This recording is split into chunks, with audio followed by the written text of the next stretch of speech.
ቲና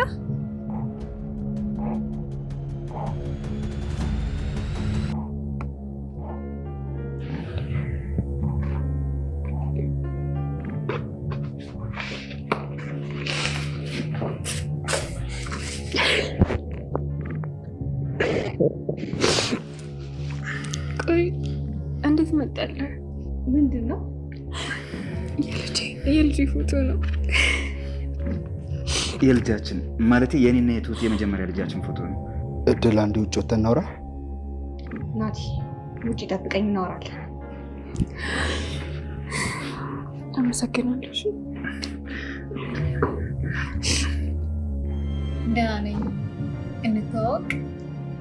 ሜሮን እባላለሁ። እኔ ደግሞ ቲና። አይገርምም? የምታይ ነው የምትመስለው። አዎ እያየኋቸው። የምን ግርግር ነው? ምን ናቸው? አሞላኝ።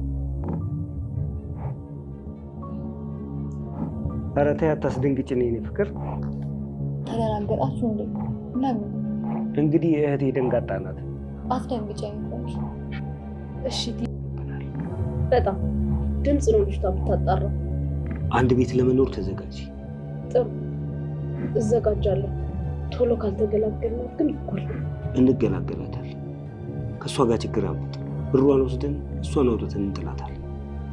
ግን አንተ እንዴት ነው ለዚህ ተንኮል? የአባባ ሚስት በማስታወሷ እስኪ ደስ ያላችሁ ማለት ነው በላይክ ገለጹ ለማለት እወዳለሁ። በነገራችን ላይ የአባባ ሚስት በማስታወሳቸው እጅግ በጣም ነው ደስ የሚለው ማለት ነው። ምክንያቱም አባባ በዚያ ጉዳይ እጅግ በጣም ከፍቶት ነበረ ማለት ነው። ስቅ ብሎ እስከሚያለቅስ ድረስ ማለት ነው። አለሜ ፍቅሬ የሆነችው ሚስቴ እንዴት እኔን ስታይ እንዴት ምንም አላለችም እኮ ከ12 ዓመት በኋላ ስታየኝ ምንም አልመሰላትም ያለችው ነገር እኮ የለም ሲል የነበረው አባባ በስተመጨረሻ ማለት ነው እንግዲህ የሚስቱ ማስታወስ እጅግ በጣም ሊያስደስተው ይችላል ማለት ነው። ይችላል ብቻ አይደለም በጣም ነው የሚያስደስተው ማለት ነው። ምክንያቱም እንግዲህ ከረዥም ጊዜ በኋላ አሁን ላይ ሁሉን ነገር ቀስ በቀስ የምታስታውስ ይሆናል ማለት ነው። እንዲሁም ደግሞ የሕክምና ክትትልም እየተደረገላት ነው።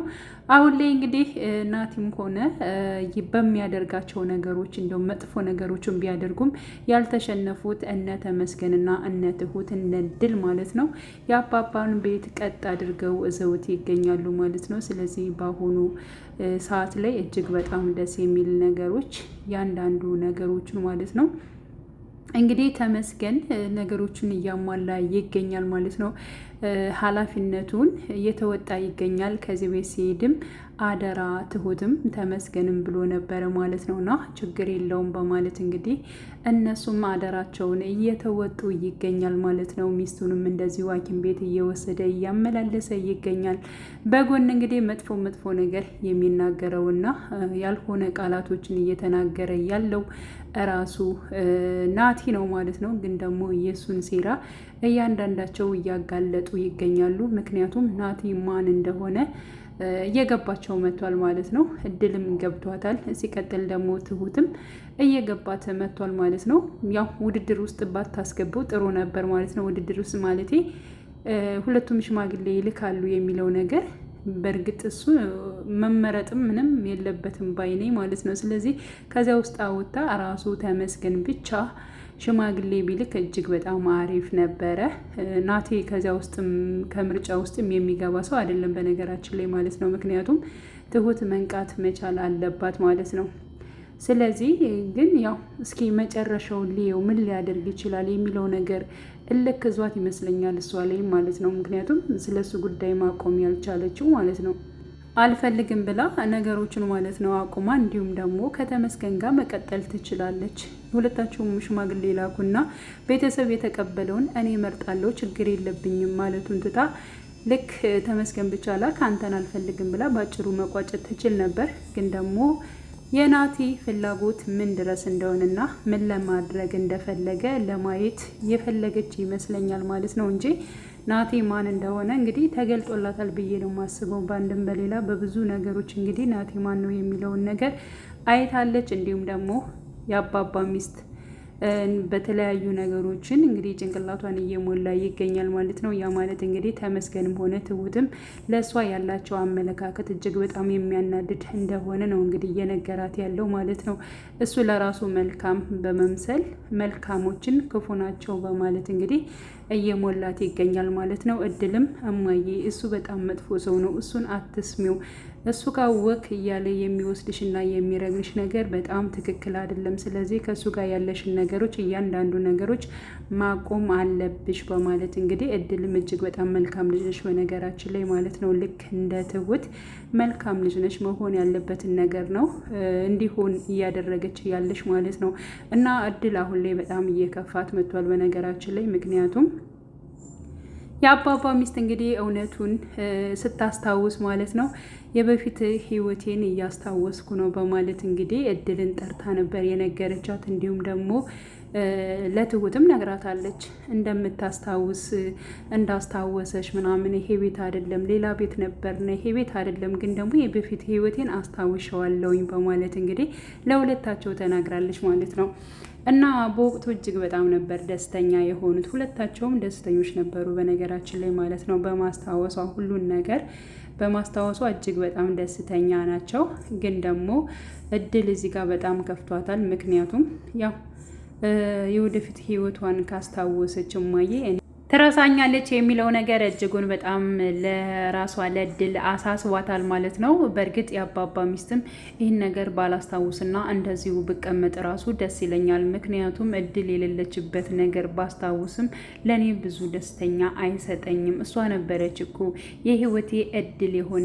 ምክንያቱም በቃ እንደ ቤተሰብ እንደ ባል እንደ ሁሉ ነገር እሷን ነው እዤ የኖርኩት። የድሮውን ነገር ካስታወስኩ ደግሞ እሷን ላገኛት አልችልም በማለት እንግዲህ ስትናገር ይሄን በነገራችን ላይ አንደኛ ለእድልም እንደ ራስ ወዳድ ነው የሚሆነው። ለማየም ደግሞ ግዴታ ማወቅ አለባት ህይወቷን፣ ከዚህ በፊት የነበረውን ህይወት ማለት ነው። ግን ደግሞ ከእድል ላይ ችግር ይፈጥራል ላይፈጥርም ይችላል። ምክንያቱም ማንም ሰው ተግባብቶ መኖር ስለሚችል ማለት ነው። ስለዚህ ያው እሷም ተግባብታ ቀጣይ ህይወታቸውን አብረው መኖር ይችላሉ ብዬ ነው የማስበው ማለት ነው። ስለዚህ እማዬ ማስታወሷ እድል ምንም አይነት እንትን ችግር ያመጣል ብዬ አላስብም፣ እንደኔ ማለት ነው። ራሴን መቻል አለብኝ መስራት አለብኝ ላለችው እድል ያው መስራት አለባት ማለት ነው። ግዴታ መስራት ስላለባት ምክንያቱም አሁን ላይ የቤት አስቤዛ እንኳን ራሱ ይብን ማሟላት ራሱ በጣም እየከበዳቸው ነው። ምክንያቱም ያው አባዬ ከቤት ስለሌለ ማለት ነው። እና አንዳንዴ የሚገዛላቸው ራሱ ተመስገን ነው ማለት ነው። ስለዚህ የግድ ትሁትን አንቺ ጠብቂያት በማለት እንግዲህ ደብዳቤ በመጻፍ ያው መስራት እንዳለባት እንዲሁም ደግሞ የድሮ ህይወትሽን ካስታወሽው እንደዚህ ማየ ልትቀየሪብኝም ትችያለሽ፣ ነገሮችን መቻል አለብኝ፣ ከዚህ አስቀድሜ እኔም መልመድ አለብኝ የሚለውን ነገር አስባ ማለት ነው አደራ ለትሁት ትታ፣ ሲቀጥል ደግሞ እኔ በወር አንዴ መጥቼ እጠይቅሻለሁ በማለት እንግዲህ ደብዳቤዋን አስቀምጣለች ማለት ነው። ትሁት እንግዲህ ነግራታለች የሰው ቤት ምን ያክል ከባድ እንደሆነ ብዙ ነገሮችን ትሁት ስላየች ማለት ነው። በጣም ነው ከባድ ነው የሚሆነው። ለማንኛውም በርታ በይ ብላታለች ማለት ነው። ስራው አይከብድም፣ ግን ደግሞ የሰውን ነገር ለመረዳት ወይንም ደግሞ ሰውን ለመልመድ ከሰው ጋር መኖር ማለት ደግሞ በጣም ከባድ ነው ብላታለች። ምክንያቱም ትሁት በጣም ብዙ ውጣ ውረዶች ስላየች ማለት ነው። ከሰው ቤት ገብታ ምን ያክል ፈተናዎችን እንዳጋጠሟት ምናምን ሁላችንም ያው ትሁት ተከታታይ ድራማ ሁላችንም እናውቀዋለን ማለት ነው። ስለዚህ በጣም እንደሚከብድ ነግራታለች። ግን ደግሞ በቃ እሞክረዋለሁ ካልሽ ደግሞ እሺ ብላለች ማለት ነው። ሌላው እንግዲህ ያው ተመስገን ስጦታ ሰጥቷታል ትሁት ማለት ነው። እናቴ እንደውም ልደቷ ነው ብሎ በተሳሳተ መልኩ ልደት አምጥቶ ምናምን ነገር ያው ሰርፕራይዝ አድርጓታል ማለት ነው ትሁትን። እውነት ለመናገር ከክፋቱ አንጻር እንኳንም እንደዛ ተሳለቁበት። ግን ደግሞ ያደረገው ነገር ይሄን ያክል የሚያሳልቅ አልነበረም። ግን ደግሞ ስህተት ከዚህ በፊት ብዙ ስህተቶች ስለሰራ መጥፎ ነገሮችን ስለሚሰራ ከዚህ አንጻር እንኳንም ተሳለቁበት እላለሁ። ግን አለማወቅ ደግሞ ይሄን ያክል ድረስ አያስኬድም ብዬ አስባለሁ። በጣም ነበር ሲስቁበት የነበረው ማለት ነው። መሳሳት ያው ችግር የለውም በነገራችን ላይ ማለት ነው። እሷን ለማስደሰት እንግዲህ የውሸቱን ቢሆንም ውስጡን አጥቁሮ አስመስሎ እንደዚያ እሷን ለማስደሰት ሞክሮ ነበረ። ግን በወቅቱ በጣም ነበር የተሳለቁበት። ቢያንስ ትሁት አይ እንደዚህ አይደለም በቃ ተሳስተ ነው፣ ግን ደግሞ ስላሰብክልኝ አመሰግናለሁ ማለት ትችል ነበር። ግን ደግሞ እስካሁን ከሰራው አንጻር ይገባዋልም ብዬ አስባለሁ ማለት ነው። ስለዚህ ተመስገን ደግሞ እጅግ በጣም ትሁትን የሚያስደስታት ስጦታ ነበር ያመጣላት ማለት ነው። እንግዲህ ያው በነገራችን ላይ ሴት ልጅ ከወለደች ከእሷ ደስታ ይልቅ የልጆቿ ደስታ ነው የሚያስደስታት እና እጅግ በጣም የሚያስደስታት ነገር ነው የሰጣት። በዚያ ላይ ደግሞ በጣም ነበር ያስለቀሳት ማለት ነው። ያስለቀሳት ነገር ምንድን ነው? ያው እንግዲህ ተመስገን የሰጣት የልጇን ፎቶ ነበረ ማለት ነው እና ይብን ራሱ እድል ምን አይነት ስጦታ ሰጥታት ነው እንደዚህ ያስለቀሳት? የተደሰተችው ምንድን ነው በማለት ተመስገንን ጠይቃ ነበረ። የልጃችን ፎቶ ነው የሰጠዋትኝ የኔም የትሁትም ልጅ አለችን እና የእሷን ፎቶ ነው የሰጠዋት በማለት እንግዲህ ትሁትም አመስግናለች። እንባዋ በጣም እየወረደ ነበር። ተመስገንም አይዞሽ እያለ እያባበላት እንባዋን እያባበሰላት ነበር። በዚያን ሰዓት እንግዲህ እጅግ በጣም ነበር ናቲ የተናደደው የተበሳጨው ማለት ነው። ወዲያውኑ ወጥቶ ነበር የሄደው ማለት ነው። ሌላው እንግዲህ ስለ ቲና ጉዳይ ነው። ቲና አሁን ላይ የገባችበት ነገር ያው እሷም አጭበርባሪ ነች በነገራችን ላይ ማለት ነው እና ከኔ የባሰ አጭበርባሪ አለ እንዴ እያለች እንግዲህ እየተገረመች ነው ማለት ነው። እና እንግዲህ ባልና ሚስት በመሆን ትክክለኛ ባልና ሚስት ሆነው ማለት ነው። አስባችሁታል? ሁለቶችም በጣም አጭበርባሪ ነው። ምን አይነት ጊዜ እንዳለን ያው ማሳየ ነው በነገራችን ላይ ማለት ነው እና ባልና ሚስቶች እጅግ በጣም አጭበርባሪ ናቸው። ትክክለኛ ባልና ሚስት ሆነው እንደገና እንግዲህ ባሏ ሌላ ሰው ይጀነጅናል፣ ብር ያላቸው ምናምን ነገር እየመረጠ እንግዲህ ትሁት የቀረበችው አይነ ስውር ሆና ግን ደግሞ ሀብት እንዳላት የአባቷ ንብረት እንዳላት ሆና ነው የገባችው ማለት ነው። ስለዚህ እንደዚያ ሆና ነው የተዋወቀችው ማለት ነው። ግን ሊበላት ሲል በልተዋለች። በነገራችን ላይ ንብረቱን እንዳለ አስፈርመዋለች ማለት ነው። እና በቃ አንድ ላይ ከኖርነ በኋላ ደግሞ የራሷን የአባቷን ንብረት በሙሉ በእጃችን እናስገባለን ብሎ ነው ያሰበ ማለት ነው። እና እህቴን ላስተዋውቅሽ በማለት እንግዲህ ያው የራሱ ሚስት አምጥቶ አብረው ቁጭ ነው እንግዲህ ሲነካካት ምናምን ነገር ታያለች ማለት ነው። ሲቀጥል ደግሞ ቲናም እንደዚያው ተዋውቃታለች።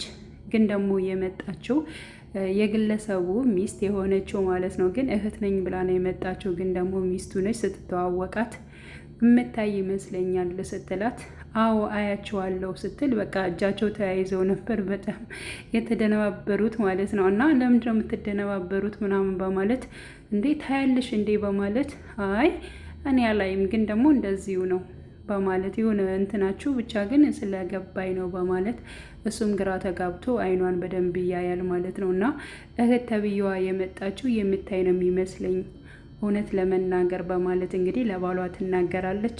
ችግር የለውም ያው እንግዲህ አንዳንዴ ልበ ብርሃን ናቸው ሲባሉ የሚባለው ነገር እውነት ነው ማለት ነው። ለዚያ ይሆናል በዚያ ተመልክተሻት ነው በማለት እንግዲህ ግን ደግሞ አሁን ላይ ሁሉን ነገር መቻል አለብን በምናደርጋቸው ነገሮች በሙሉ የሆነ በቃ የሚሰማት ነገር አለ፣ የምታውቅበት ሂደት አለ፣ የራሷ የሆነ የምታውቅበት ነገር አለ። ያን ነገር ደግሞ እኔና አንቺ መጠንቀቅ መቻል አለብን። ቢያንስ እንኳን ቤታችን ካስገባናት በኋላ እንዲሁም ደግሞ የእሷን ንብረት ለራሳችን ካደረግን በኋላ ከዛ በኋላ እሷን መንጥቀን እንጥላታለን ያለው ማለት ነው። እንግዲህ ንብረቱን በእጁ ካስገባ በኋላ እሷን በቃ ለማስወገድ ነው ሀሳባቸው ባልና ሚስት ማለት ነው። እና ይሄን ያክል ነገር እየሰራ ይሄን ያክል ነገር እያደረግ እኔ ራሱ እንዴት አምንሃለሁ ያለች እንግዲህ የገንዛ ሚስቱ ትለዋለች ማለት ነው። አንቺና እኔ እኮ አንድ ነን፣ ሁለታችንም አጭበርባሪ ነን በማለት እንግዲህ ሚስቱንም ሲነግራት ነበረ። ግን ደግሞ አሁን ላይ በቃ ከኛ ቤት አብራ ልትመጣ ነው። ነገሮቹን እስከምንጨርስ ድረስ አንቺም ጸባይሽን ታሳምሪያለሽ፣ ልክ እንደ እህት ትቀጥያለሽ።